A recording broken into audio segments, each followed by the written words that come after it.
Hello there, Cancers. Welcome to your weekly tarot reading. What I'm feeling coming out here, and this is going to serve as your overall spiritual advice, a need to look at things and a situation from a different vantage point so that you can come to a clearer understanding as to where you stand in relations to other people, why other people are not doing things the way that you would do things, and why your communication overall with another person might be contentious or difficult. And so the need to kind of step outside of our shoes, put ourselves in other people's shoes to understand, all the things that they've been through. It's like walking a mile in somebody else's shoes so that you understand the person that they are and how, their life experiences have kind of created the person that they are right now. And I feel like for a lot of you, your ability to sympathize, your ability to empathize and to understand another person is very immense and very, very deep.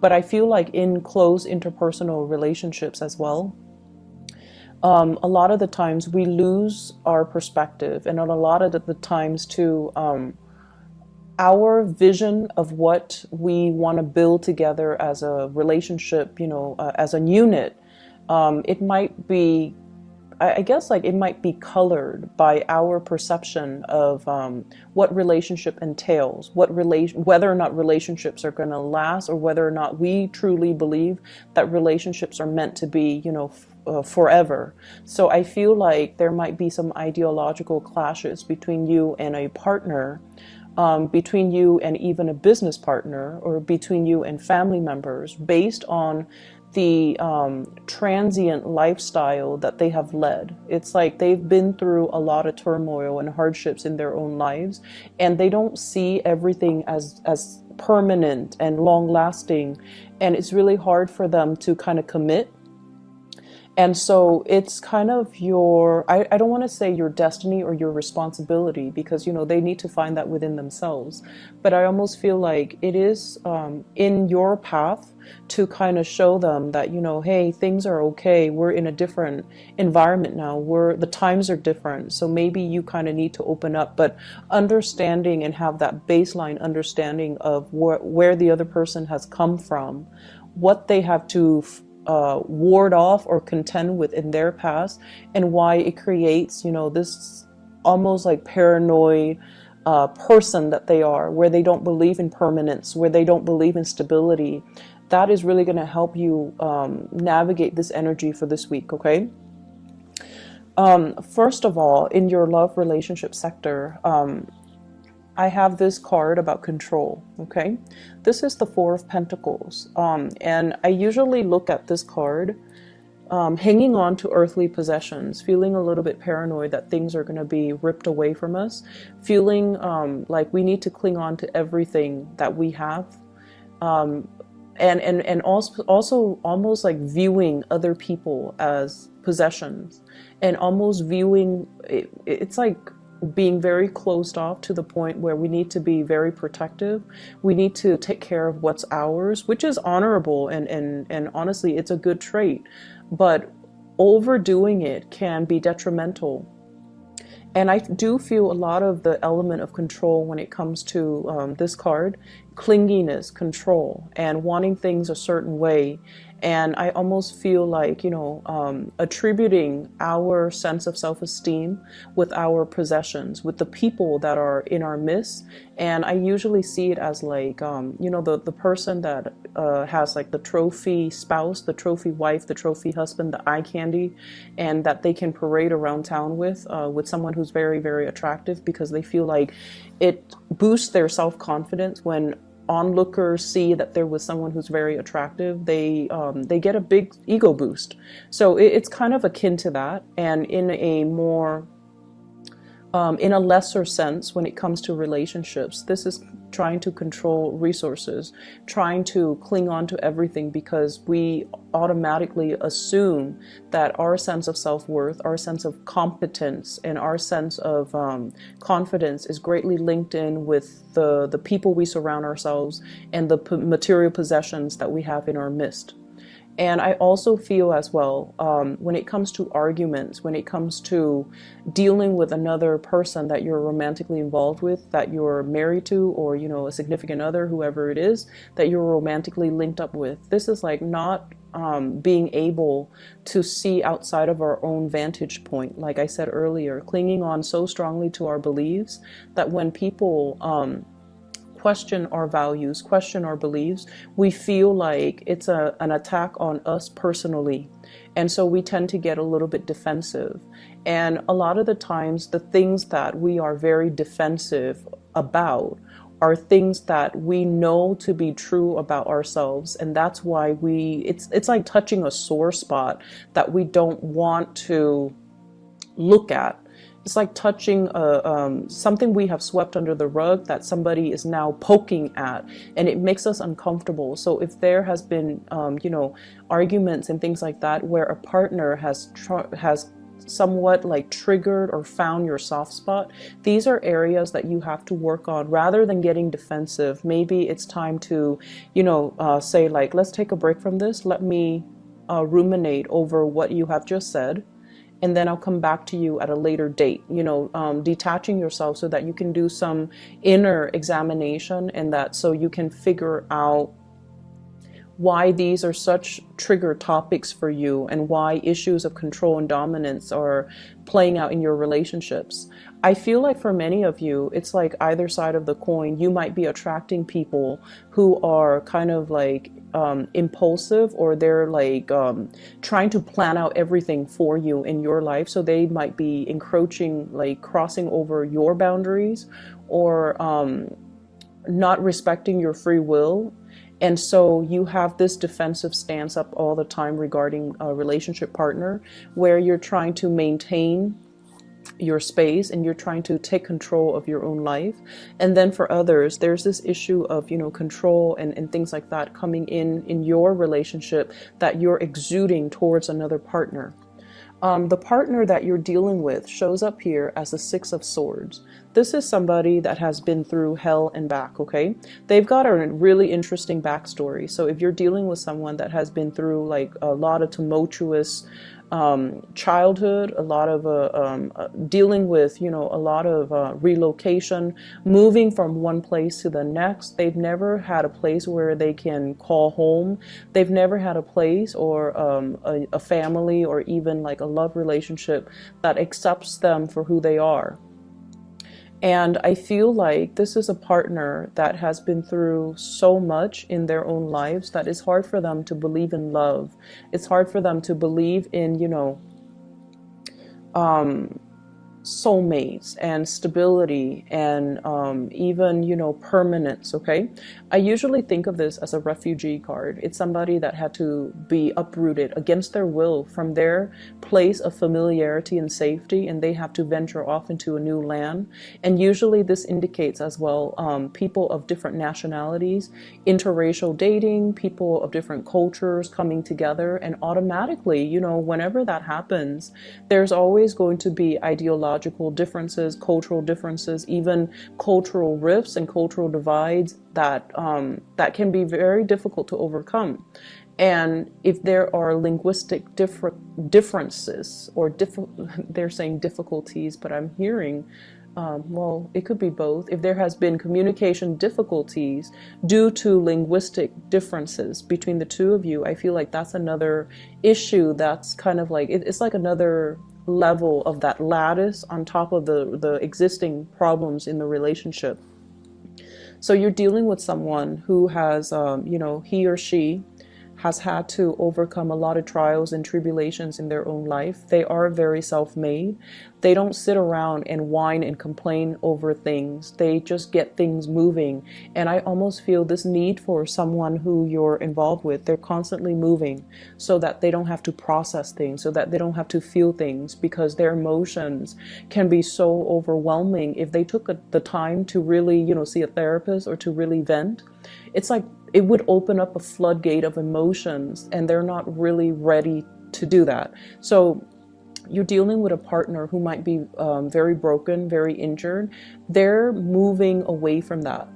They're sailing away from it, and they're coming into calmer waters, and they definitely feel there is a lot of safety with you. They definitely feel like there's safety, there's a purpose, and they're trying to build that permanence with you. So rest assured that you're with someone that's not going to be leaving, and you're with someone that finds the comfort and home in you. And at the same time, it's going to be a very slow process for this person to heal from whatever situation they've had to contend with in their past. And so, you know, they're coming from a space where they might be a little bit downtrodden and broken. They're coming away from it. But I also feel like there's a very strong sense of protection that you are giving off towards this person. You know they've been through a lot, and you are also very paternally protective of them, to the point where it might be patronizing, to the point where you are offering to do everything for them and not allowing them that freedom of movement, or not feeling like they're capable or competent enough to do it. You might do it, like it might be inadvertent from your end, but I feel like you're trying to control the situation, okay? I usually see this combination as like controlling elements seeping into the relationship. One person might feel like it's healthy, but the other person, I feel like, feels like it's stifling. So be very careful about that. If that's your energy that you're bringing to the table, be careful in identifying that early on. If that's an energy that you feel coming from a prospective suitor or somebody that you're dealing with long term. The energy is very subtle, but it can be very toxic in the long run if you're not careful. Okay, if you don't nip it in the bud, it's going to escalate. So be careful about that. I also feel as well, others of you who are dealing with another person who's a lot more, I want to say a lot more stable, is looking for permanence, is looking for kind of like home, okay?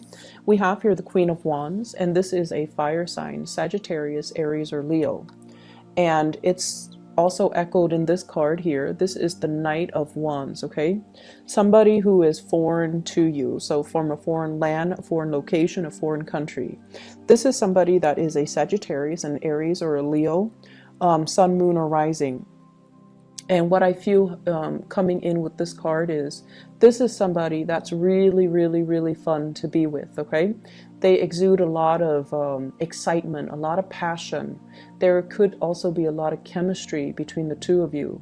And the energy is really, really strong. They're very proactive. They get a lot of things done in their lives. They're kind of on top of this hill, like, I've made it. I'm now scanning around for a suitable partner, but somebody needs to be on my level. Otherwise, I'm not going to date them. So this is somebody who is quite picky. And if someone doesn't really, you know, they're on a hill, so they have a lot of prospects, right? They're looking at things from a bigger, larger vantage point, or a higher vantage point. And I feel like they see what you're about, and they need you to kind of like walk up this hill and meet them halfway, or they need to know that you're on their level in order for you to invest in them. And on your level doesn't mean material wealth. On your level doesn't mean professional like achievements. It basically means wanting the same things, wanting adventure, wanting expansion, wanting to, explore the world and look at the world as a playground, rather than, just going through the motions, work and home, and rather than looking at the world with a pessimistic view. I feel like they want an equal partner in fun and adventure, and I feel like they're going to be a really good person to travel with. They're a good person for you to expand your worldview, your consciousness with. This is not somebody who is narrow-minded, okay? I feel like, they have their preconceived notions, like what the world is supposed to be, but they also make a lot of allowances for other people. They tolerate. I'm getting like a very tolerance, a very understanding, a very maternal vibe with this person, where they care about people. They care about humanitarian ideals and goals. And I feel like they connect to people not as foreigners or like you're from this country, you're from that country, but they have this sense of collective consciousness where they see everybody as a human race, and they don't have any prejudice. They don't have any narrow-mindedness or tunnel vision when they deal with other people. And I feel like for them, there's also this innocent, trustworthy, and trusting energy that they bring to the table where they don't really believe anyone is out to hurt other people. So you might think it's naivety, but I feel like it's more giving everyone the benefit of the doubt. So you have someone that is really, it's like providing a breath of fresh air in your life and a fresh perspective. And because of that, I almost feel like they're really exciting to be around. And I feel that you are trying to build wealth with this person, okay? I have here the Ten of Pentacles. This is an escalation in the relationship. The way that this card is depicted is almost like castle in the clouds, right? Castle in the clouds, dreaming and conjuring up, you know, this ideal family image, you know, this sort of like a grand match between two people where the two people have the same educational level of attainment. If, for example, you have a PhD, they have a PhD. If you have a master's, they have a master's. If you have a law degree, they might be, if you're a lawyer, they might be a doctor. It's somebody who's very, very similar in professional achievements, educational achievements, someone who is a really, really good match. And for those of you who are in arranged marriages, I feel like your parents or whoever is setting you up might have somebody in mind for you who is a really, really good match. So a really suitable match for you, not just materially and professionally, but also a very good match for you on a spiritual level, and that will really allow you to grow and have a really fun relationship as well as a stable, suitable relationship.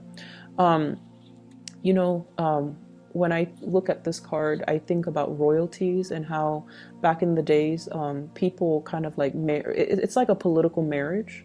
But I feel like with this card and with the energies that it's wedged in between, you're meeting somebody that is a really good match for you. And I feel like there is this nesting instinct that's going to come naturally to the two of you, okay? Nesting instincts, people assuming their specified gender roles. So even for same-sex couples, it's almost like one person will step up and assume the feminine role, the other person will automatically then assume the masculine role. So whatever that means to you in every relationship, even same-sex relationships, we kind of need to embody the yin and yang energy in order for the energy to flow well. And I feel like there's this natural affinity that you have with another person where one person embodies the yin energy and the other person that yang energy, and so things will move along very, very smoothly. And as a result of that, we're going back to the first card. This is about, you know, relinquishing control. This is about allowing your partner the freedom and also the opportunity to step up and, you know, take control of situation, or also allowing, you know, the natural flow of who's in control and who's relinquishing, just allowing that to naturally calibrate between you and another partner rather than forcing a connection, rather than, you know, having it a specific way. I do feel for many of you in relationships, you are at a point where you are trying to, you know, your nesting instincts are kicking in. You are trying to build something with a relationship partner. So you might be conscious or, you know, a lot more aware about your spending, which is a good thing. You are a lot more conscious about saving up. You are a lot more conscious about, you know, taking care of your relationship partner, wanting to purchase a property, wanting to buy a house, wanting to buy a car, wanting to, you know, save up for the children's college fund. So you're doing practical things to sort out and balance out your resources just so that you can pass some things along, pass down a legacy, pass down an inheritance, and leave something of lasting value to your children because somebody is triggering this nesting instinct within you. In other areas of your life, I do have a spiritual advice that's coming into the picture for you. And I feel like for some of you, and I know it's supposed to be, you know, spiritual advice, but I'm seeing it here, so I'm just going to say it.